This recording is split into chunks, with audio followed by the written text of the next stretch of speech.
What's going on, everyone? My name is Jordan. Welcome back to a brand new episode of the Red Sox franchise. Sorry, it's been a long time since I made one, and I don't really have an excuse. Just didn't have the time to make these episodes. Didn't have the time to really play a ton of video games, and I've been playing them lately, so I figured let's bring it back.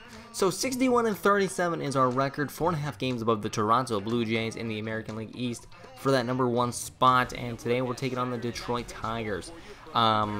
Thank you guys for your support on the comments asking when this is coming back, and yeah, so we'll try to bring these back, try to get a couple of them out every couple days, but obviously, you know, sometimes you just don't have time. Life hits you like a brick in the face, and you just don't have time to play video games anymore and play them every day. And I've just been playing other games too when I have been playing. I just haven't been playing MLB. So we're facing Jordan Zimmerman. He's 5-10, making his 20th appearance of the year with a 4.42 ERA. Here taking on us today, JD Martinez facing this former team here in the first inning. 1-2 count. The pitch is hit in the air to center field deep, but caught out there by Leonis Martin, and it ends the first inning for us. We're showing off Erod today, 7-8 on the year at 5.37 ERA. Just not a great year for Rodriguez out of the 5 spot in our rotation. I don't see us moving him at the deadline because we are approaching that. I think we're about a week out from that, and we will be making some moves as we approach the deadline here, but we'll keep that under the cuff for now. Jose Iglesias leads off the Tigers offense here in the first with a base hit, trying to get a run right across early on here for Detroit. Let's go Darwell Lugo, looking at a high fastball there. He doesn't like it, but I mean, it's strike 3. You got to swing at something close like that on the top of the zone, even if it's borderline. Miguel Cabrera, way out in front of a changeup. He must have been expecting a fastball or something, but we fooled him with the inside changeup and get him for strike 3. Back-to-back Ks for Rodriguez here as we face Candelario or Castellanos, one of the two. Line drive to third. Gets him. Xander Bogaerts leading us off here in the top of the second, a 3-2 count. And it's back in the middle. Nice way of hitting for Xander Bogaerts, getting a lot of pitches shown in that at bat. I think it was a 12 pitch at bat, and maybe not 12, maybe like 8. Mitch Moreland thinking the same thing, back up the middle and into center field, putting runners at second and first. And I do want to update you guys on some of the moves that I have made through the season, because while I did play the game, I didn't record all of it. We did trade Blake Swihart a little while ago.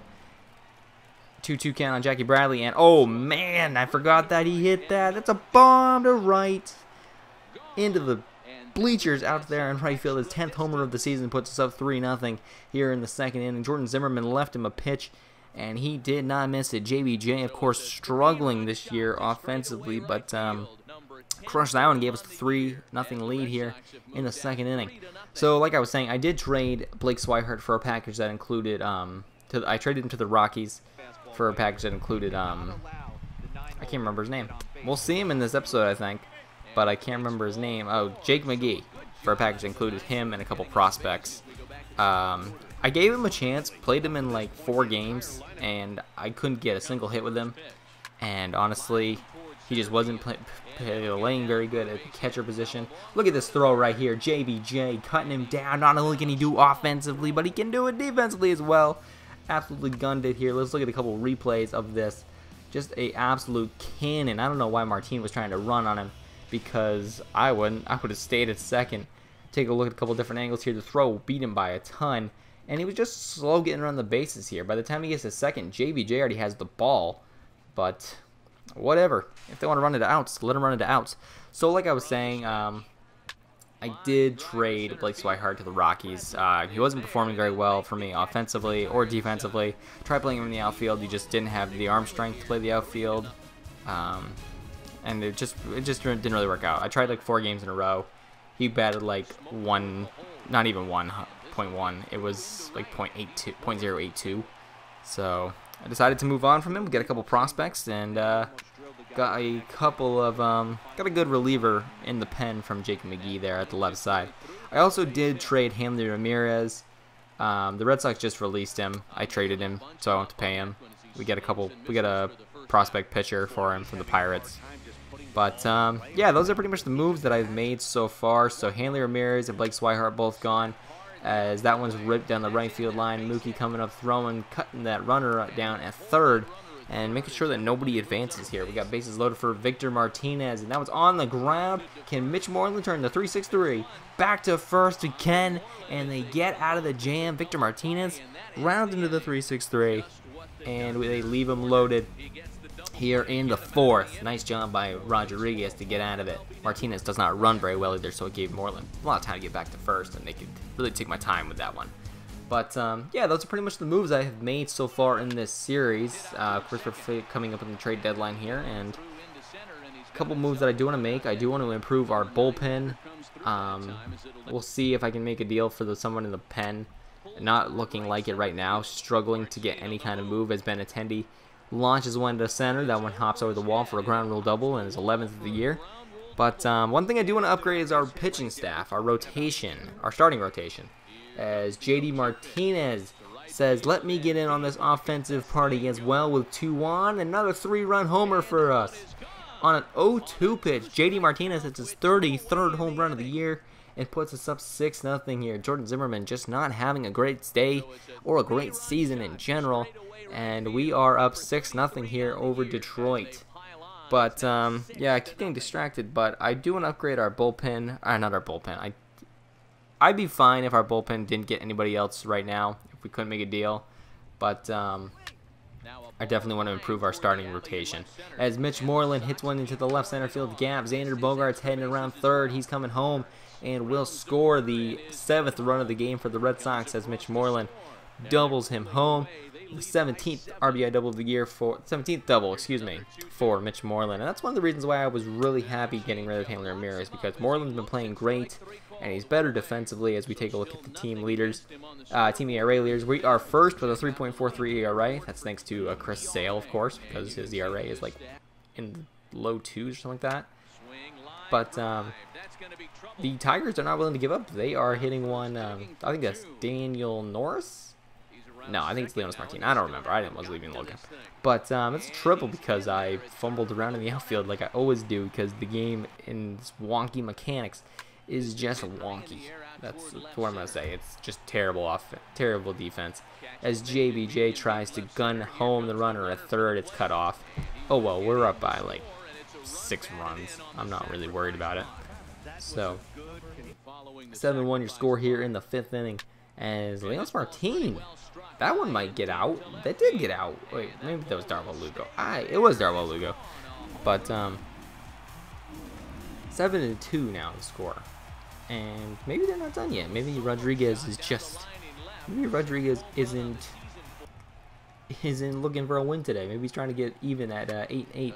As Nick Castellanos goes the other way, and that's a home run. 3 extra base hits in this inning, 2 of them home runs, put the Tigers back within a grand slam of tying this one. 7-3 the score here in the 6th inning. And I don't know, this is just, Rodriguez was cruising along here, and then all of a sudden he was just trash. I decided to simulate too, after we went up by like 6, and Mitch Moreland hit a home run in the simulation. We go to Jake McGee here, 34th appearance for him, 3-4 on the year, and getting a swing and a miss on Jose Iglesias. I thought McGee was a decent pickup for me. We got 2 prospects as well. We didn't just get him for Blake Swihart. I think they were both B potential in the 60s or something like that, or the high 50s. But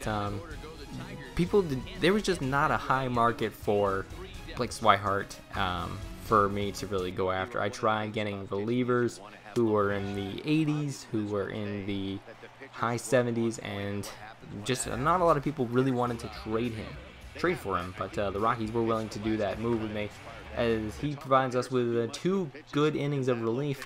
We pass it off to Carson Smith here in the 9th inning, and not good. Leadoff base hit for that guy. I don't know his name, but Victor Martinez, 0-2. The sinker got him swinging, and there's 1 out here in the bottom of the 9th inning.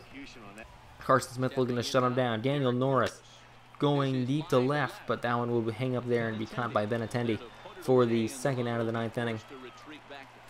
Here against Detroit, final out for them, Leonis Martin. That one gets by Devers and down the left field line, a base hit, putting 2 on with 2 outs here. The Tigers are not ready to give up yet, but Yes, they are. They're done. Jose Iglesias lines to Pedroia, and that ends this one for us. We take the game 8-3, your final score here in this comeback episode. And, you know, the Tigers are a bad team. They're not great. So shouldn't have lost this game. I was a little worried when they started scoring some runs. But we end up taking it 8-3. And now we take a look at some prospects. This is something I want to do every couple episodes where we take a look at one guy in particular and kind of just focus on him. We're focusing on Sam Travis today. 221, 9 homers, 36 runs batted in for him on the season. Not having the greatest year, but I feel like he's going to be on the Major League roster next season, for me at least, as we go into the 2019 season. So let's head down to Gwinnett, Georgia, I believe was where it is. Facing off against the Stripers here. We're not doing good at our minor league level. I've screwed up our minor leagues. I just actually spent like an hour fixing the minor league teams. 42-55 are the Paw Sox, and we're gonna just focus on Sam Travis here. Try to get him some at bats, see what he can do. And there's his numbers again: 221, 9 homers, and 36 runs batted in. Batting cleanup, I think. Yes, he is batting cleanup.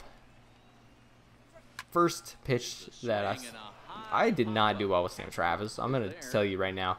Popped it up into the infield. Just that did not do very well. Let's go to the 4th inning now with him on the ground to third. The third baseman throws me out at first. I don't know why I slid, but you know, you got to slide. Actually, don't slide at first base.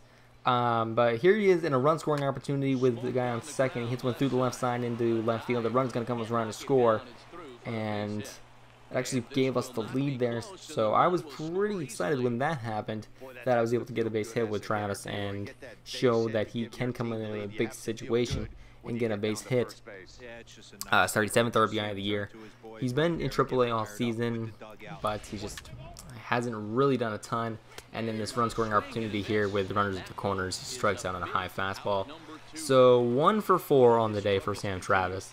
Of course, I'm not going to let this one game that I played with him change my opinion of him. He's a great player, and I think in the next, he's probably going to come up on the September call-ups as well when we expand the 40-man roster. But 62-38 here halfway through June. We'll face off against the Minnesota Twins in the next episode, and Chris Sale will be on the mound for that one. So hope for a win against the Twins, a team that is under 500, just like the Tigers were in this one. We got to stretch so against bad teams here, but we're going to play those games anyway. So I hope you guys did enjoy this one. If you did, drop a like, hit the subscribe button. More videos to come, and I will see you guys next time.